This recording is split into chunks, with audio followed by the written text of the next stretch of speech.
Buja FM. Nizere ko mumeze neza, nizere ko muri benshi muri ko muratwumviriza. Nizere ko mwamaze gushira urushinge rw'inyakira amajwi zanyu kuri 87 n'ibice bitandatu. Eka ndetse n'abatwumviriza biciye kuri wezi 3 akaburungu Buja Media akaburungu.com. Nizera neza yuko muri benshi muri ko muratwumviriza muri kano kanya. Yes, munkundire ndabaramutse nongera ndabaha ikaze muri kino kiganiro Hitconexion kuri Buja FM.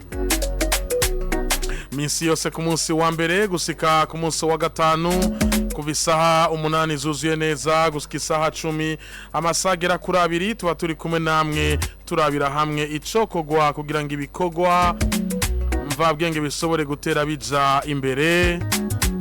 Simba ndi jenyene mba ndi kumwe n'abagenzanje mba ndi kumwe na Asanman Irambona mba ndi kumwe na Ntwari Israel canke DJ Israel. Yes, mba ndi kumwe kandi na Irankunda Linda Nikita. Ariko mu nkundire mbanze simire bimwe bivuye ku mutima bagenzanje muri B-Sport ndavuga Alonso hamwe na Eva Superhalf ku makuru meza y'inkino badusikirije. Mwumvise ibitari bike, mwumvise yuko umugisoro kiragihugu Burundi ntamba mu rugamba waraye utashe mu gihugu c'u Burundi nyuma yo gukina inkino zibiri hariya mu gihugu ca Tanzania. Urukino bakinye n'umugwi wa Gambia hamwe n'urukino bakinye n'umugwi wa Gabon. Yes, ku ruhande rwanje ndaho ndashima Imana alhamdulillah, sinza kuba ndi jenyene ndi kumwe na Hassan H canke Asanman Irambona. Hassan, assalamu alaikum. Wa alaikum salam ami pro. Reka ndakuramutse ndamusana so akarumviriza ino sambirizi yacu Buja FM. Ndizera ko ameze neza cyane muri kano kanya abantu bose bakarumviriza kino kiganiro bava bakagera ndetse nawe kwatwumviriza kuri 87 n'ibice bitandatu tibagena dukurikirana ku rubuga rwacu rwa YouTube. Ndizera ko bameze neza cyane, ndabona ko ari benshi cyane kwa dukurikirana ndetse tubaramutsa tubaha ikaze mu kiganiro Hitconexion. Kubwande meze neza cyane, ndizera ko rawa mi pro umeze neza. Meze neza ndaho ndashima Imana kuva ku munsi wa gatanu meze neza n'ukuri ntaco nagiriza Imana. Nubwo kuva ku munsi wa gatanu twavuye hano dufise inkuru mbi ndetse ku munsi wa gatandatu na rimwe higanwa yangabire twari dufise finale hariya kuri SOS, ariko muri iryo joro nyene dusa kandi kuronka inkuru mbi. Uko bimeze kose Hassan umuntu arashima kuko ngo nta muzamu w'isi ahari ngo twese duhari kugira ngo tuzotaha umunsi. Kira mwese afise imisi yiwe kandi ikintu cyose kibaye mu migambi y'Imana. Ibintu byose bibaye ago ni gushimira Imana kubera Imana niyo ifise igituma gukora ico kintu, niyo yatuzanye ku isi kandi niyo dutwara. Ni dutwari twanga ahubwo dutwari dukunda kubera ibifise imigambi myinshi cyane yakazoza tugiye gukorana navyo. Nukuri bo barahejeje ugwabo ahubwo twe dusigaye ku isi nitwe rero to kuvuga ati ejo Imana niyaduhamagara tuzatuko dukora iki tuzoyishirika Imana kubera tuzanye ku isi kugira dushoboye kuyikorera. Asa nibihe bintu bitatu no munsi wibukira kuri Irakoze Erika, nibihe bintu bitatu no munsi wibukira kuri Sam Overmix? Kwanza reka dutangwe kwanza kuri Miss Erika. Miss Erika yari umuririmvyikazi kubwanje arafise urukundo sinzi ko abibona no muri yari sympathy no muri yatwengera abantu bose. Nukuri kuvaho menye na Miss Erika sinigera ndamura n'umunsi wa rimwe vuga ati no muririmvyikazi arashavuye. Cyo ni cyambere. Hanyuma icya kabiri n'umuntu kwanza yitaho kwanza yakunda abantu. Akamenya kumenya mbe uno mumenyesha makuru ko mazi iminsi tutavugana nawe mbe iyo bari mu biki. Nakaye kwanza je ikinda mubikira kuri Miss Erika yari umugenzi wanje ya madam. Hajya mama Inari yakwera bose arabari bamvukira mu Nyakabiga.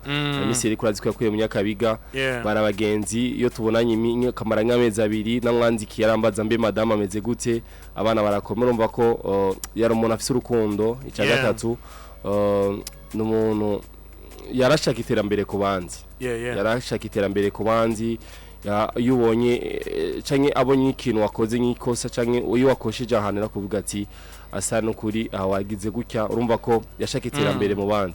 Hanyuma kuvyerekeye kuri Sam si kuvuga ni byinshi cyane ariko ndabizimo bike Sam yarakunda iterambere ry'umuziki w'u Burundi gushika ino saha aho bakoranye zirya ndirimbo zimwe zage zirakundwa za kiradodora za kanjenje urumva ko aho avuga ati ivy'umuziki reka ndabihagarike gato reka nshobore kuja mu zindi business ariko izindi business yagiyemo na zone nizamutwaye kure y'umuziki bana ko yashe kuja ku bintu byo kuvuga abe engineer y'umuziki kuza restaurant umuziki habaye ama concert abaririmbyi yarabashafasha ibintu byinshi cyane bitandukanye urumva ko naho yahagaritse umuziki ariko yarafise byinshi cyane ko arateza imbere abaririmbyi urumva ko gushika ino saha hari byinshi cyane kuri Some of a Mix yashe guterera umuziki w'u Burundi ndetse hari manuro nyinshi cyane yagiye araba abartiste bamwe bagiye barakora umuziki gushika ino saha yes no kwemeze karagaciyemwo uyo ni mugenzi wacu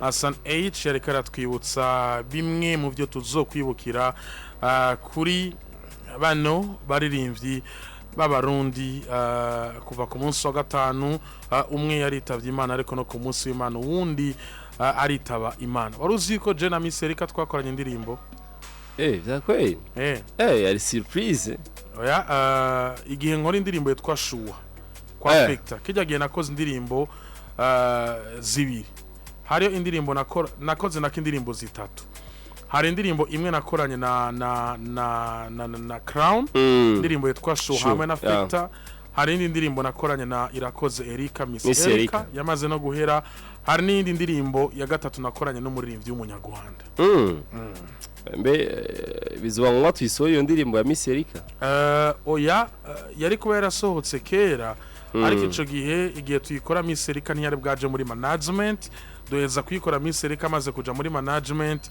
biba ngombwa yuko management ico gihe ya charging amafaranga menshi kugira ngo dushobore gukora video ariko ntivyakunze gusa kimwe nuko Erika je yari umugenzi yari inshuti yari umuryango kuko hari ibikorwa byinshi twakoranye kuva mu gihugu cy'u Rwanda muri 2016 ari muri Kirundo yes ari muri Kirundo uribuka neza yuko nigeze no kumuronderera amasho agera kurane hani Bujumbura kermesse ya lycée technique Saint-Luc lycée de la Plaine na nibubanza ndetse no mu ntare ya Gitega ico gihe ndibuka yuko yakorera umuziki mu gihugu cy'u Rwanda twagiye kumutora ku mupaka twagiye kumutora ku mupaka turi kumwe na directeur wa Saint-Luc umusingana Eric byari binagoranye ingene Erika asobora kuza ngaha ariko byarakunze araza araperforminga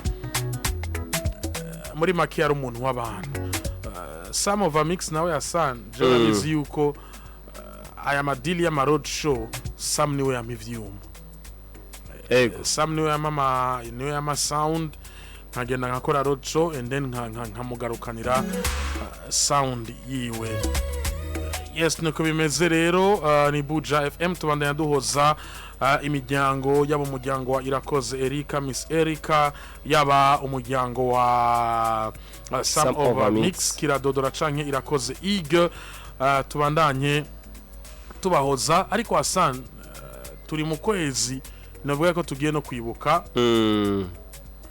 uwundi muririmbyi w'umurundi Sosoke yapelo hajari yapelo 26 yego 26 ariko no mwaka canke kuno kwezi reka ndaguharurira abitavye Imana abo nibuka jewe list iri hafi hari umuririmbyi wa kera Nikiza David David hariyo reka cyo tubona Sosoke cyo tubona Miss Erika cyo tubona Some of a Mix umva ko kuno kwezi kwa 11 abatari ukwezi kwiza abaririmbyi bane muri uko kwezi nyene date imwe ya rero Hassan hari jambo rivuga ngo dukwiye kwama twitegura minsi yose kuko atawuzi umunsi n'isaha umuntu agirako ariko nabonye hirya no hino Hassan December yamaze gutangura kumota nabonye umuririmbyi yitwa Chris Easy agiye kuzi Bujumbura ndetse urabona ko Crystal Event yashoboye kumutuma ko ari kwa DJ Paula anaje ari mu bihe byiza aje afise indirimbo iri kira kartona mu gisagara yitwa Bana ni shanziza DJ Paul yakoze. Ego dizera ko tuza kubigaruka ko tuza kubivuga ko kuno munsi. Turaza gufata umwanya tunabigarukeko ariko tunababwire nuko bimeze. Hari amakuru avuga yuko hari abandi ba artiste b'abarundi bagiye kongegwa muri kino giteramo. Munashaka kwibaza mbega ni bande bandi bagiye kongegwa muri kino giteramo. Ariko gusa kimwe kimaze kumenyekana nuko umu DJ kuva Kenya hamwe no muririmbyi kuva mu gihugu cy'u Rwanda yitwa Chris Easy agiye kuzibujumbura. Chris Easy yaramaze kuzibujumbura agitangura umuziki agise indirimbo yitwa Inana. Uravyibuka yarigeze kuzuza hano muri Kiki Club. Yari ngaha kuri Miki bagikora kuri CD Live. Agarutse rero sama hit song menshi kandi unabiteguye Hassan turabizi yuko yateguye abateguye. Siko bimeze. Ego ikirori gisukuye cyane. Ese nikibanza tumaze no kibona. Nta muntu no munsi akigira makengiyo abonyesho yateguwe na Crystal Event abazi neza yuko aza kuba ari réussite ibice ijana kwijana. Hassan amakuru yacu no munsi tuyahere kuwitwa Badman canke Kiriku Akili. Asa twarabivuze indirimbo ya Kiriku Akili ari kumwe na Chris Easy indirimbo yitwa Lala yarakuwe ku rubuga rwa YouTube guno muririmbyi ira niyo nkuru Akbar Yusuf canke Kiriku Akili. Ariko Hassan amakuru turonka nuko indirimbo umwanya n'umwanya ishobora gusubira ku rubuga rwa YouTube kuko Kiriku yamaze kwemera ikosa ndetse asaba n'imbabazi Beltran wamumenyesha amakuru yayikurako. Ariko numva ko ibintu bigeze kure cyane. Bigeze kure cyane.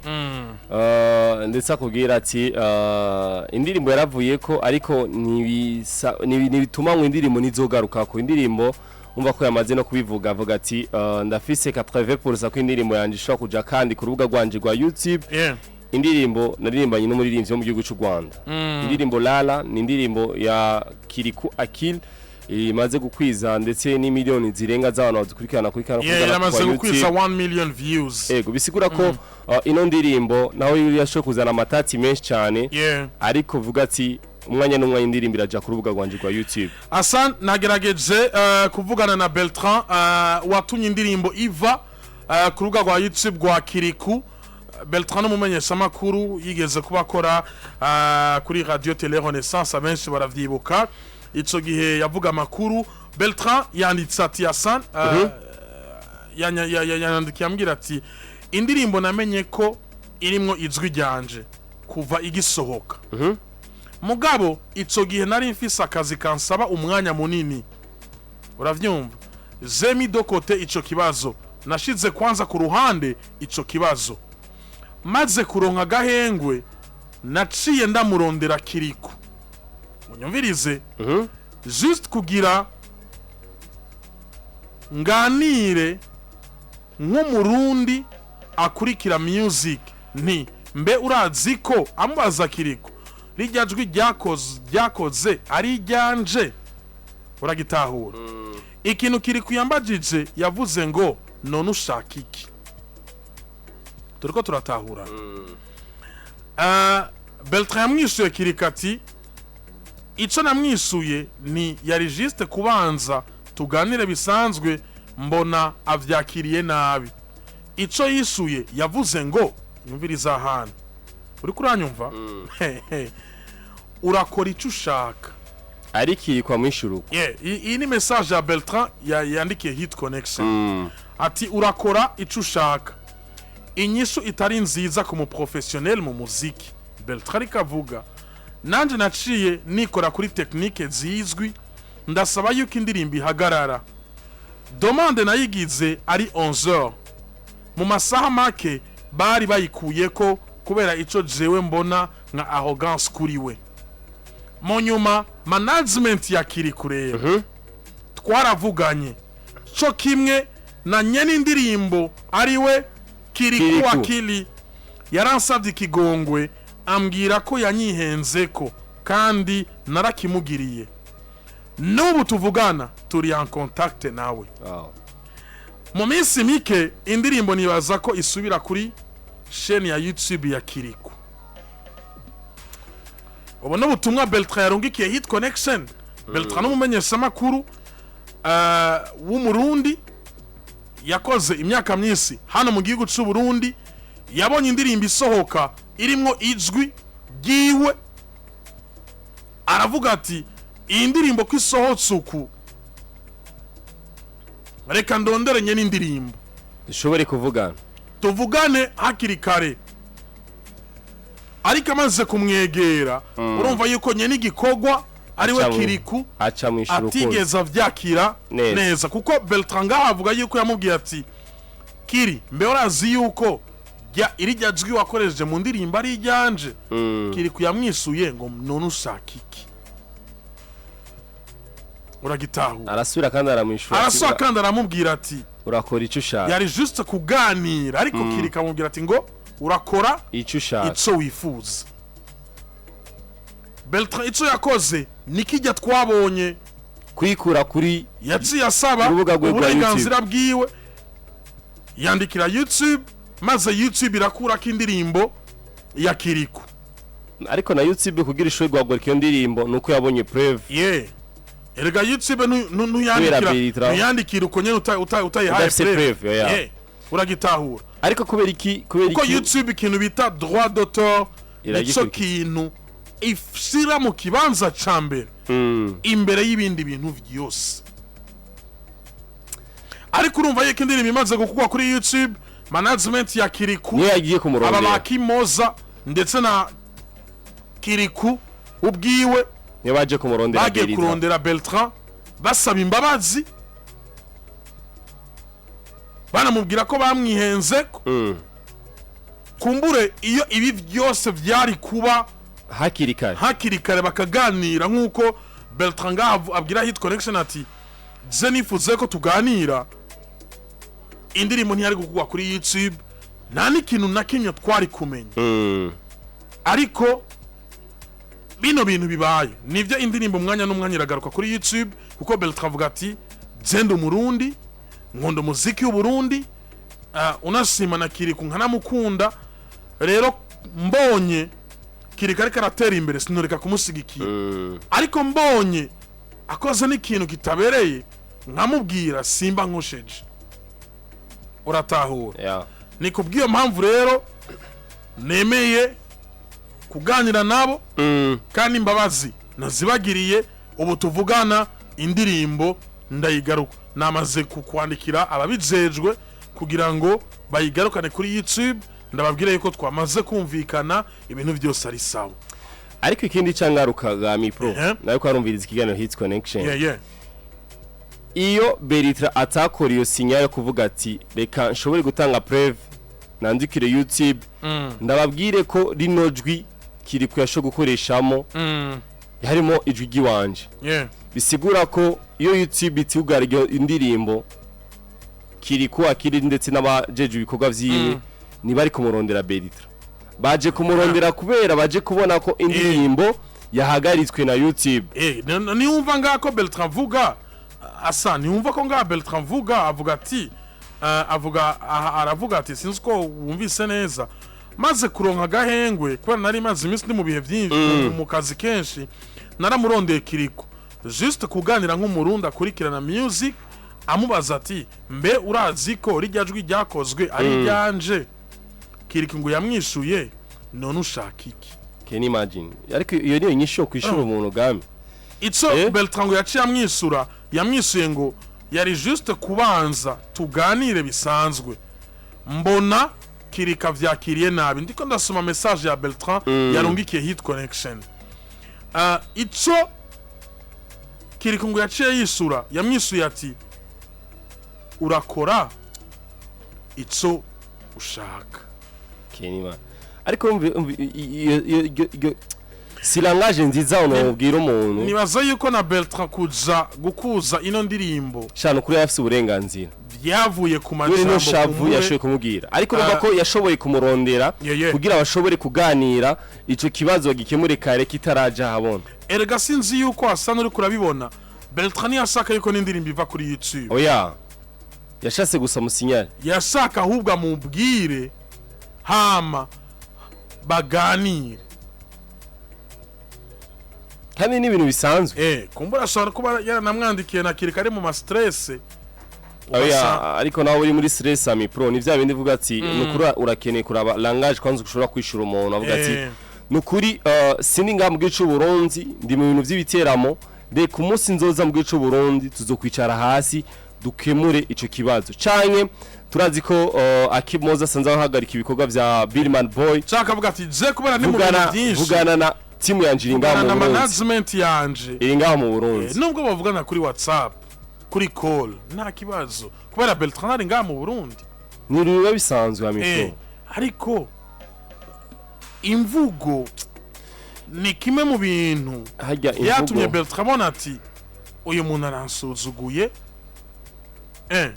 yakoresheje ijwi ryanje none ageretse ko aranasuzuguye uratahura ico kintu ega nuko nyene uraza umuntu uri kuramubwira umuntu kuramwicisha ko bugufi ndashaka mipro twicare hasi tukemura ico kibazo twicare hasi ndashaka iterambere giwawe sishaka konera umuziki wawe ndashaka iterambere umuziki wacu umva tose ko dukora ikintu kugira duteze imbere igihugu cacu hanyuma kuri wewe ugacuja kugacushishira umuntu nawe kugira umuntu kugira nawe nashobora kuduzisha ni kubera wewe ivyo yakubwiye ugasanga wamwishuye nabi ugasanga muje muri vya bintu byo kuburana vya bintu byo gutwarana ku maparike gutwarana hano hose kubera iki igana ngaje cyo koresha kirikare Hassan nibaza yuko iyo kiriko yamwishura kirikare abiprove byo kwabigenza abantu bategeza kumenya ona munsi ntitugikora umuziki nko gufyina turi muri professionalism nimba turiko dukora umuziki nk'akazi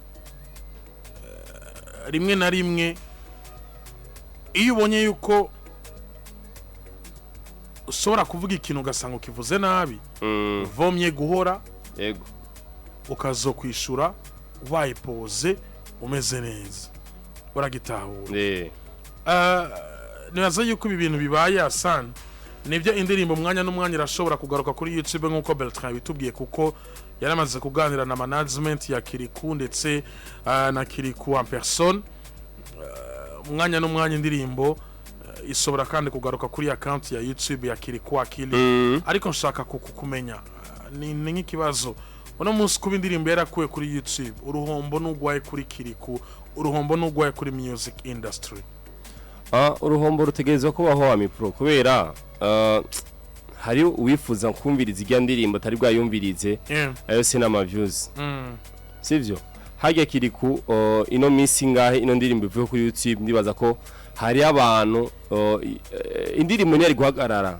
indirimbo yagoye ariko ikiyongereza ama views yako iriko ku rubuga rwa YouTube ndibaza ko ubwo ari uruhombo hajya rero kuvuga ati industry ya music hari ikintu kirahomba navyone ahubwo twikebuka abaririmbyi foko abaririmbyi bikebuka iyo bakoze nk'ikintu sibe ngombwa abantu bose babimenye nibicare hasi barafisa mu matsima nivyo bintu tuvuga abaririmbyi barakwiye management abaririmbyi barakwiye management kubera office management ndibaza ko nk'ivyo bintu yari kubijamo hakirikana bikava mu nzira iyo baje muri team management ndibaza ko bari kuvyishura kare ariko kubera umuririmbyi udafise ya experience yo kuvuga ati nshobore kuvuga gutya canke gutya hari vyononekara mu muziki wawe nawe kubera deja ubukira muntu wese arumva ko Kiriko yakosheje kandi nawe narasaba ikigongwe nico gituma ubura ko bashoboye kumurondera Kiriko kugira bashobore gukemura ico kibazo ico kintu kive mu nzira